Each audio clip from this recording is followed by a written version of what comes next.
Welcome to the Slop Farm. Enjoy the video. In this video, I will show how to replace Kia Sportage battery easy method. Begin by disconnecting the negative terminal immediately, then loosen the positive terminal. Remove the battery hold-down clamp and lift out the old battery using both hands and a firm grip. Clean the tray and terminal clamps with a brush and baking soda solution. Place the new battery in the same orientation, secure the hold-down, reconnect positive then negative, and test the vehicle. Start by opening the hood and locating the battery in the engine bay. Use a wrench to loosen the negative terminal clamp and carefully remove it from the post. Next, loosen the positive plus clamp and remove any hold-down brackets or covers securing the battery. Gently lift the battery out while keeping it level. Avoid tilting.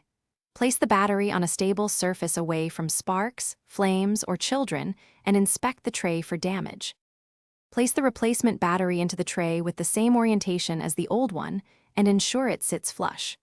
Reinstall and tighten the hold-down clamp to secure the battery against movement. Reattach the positive plus terminal first and tighten the clamp, then attach the negative terminal and tighten.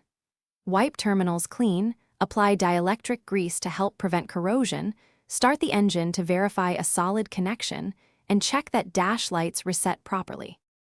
Thanks for watching. Consider subscribing if we helped you today.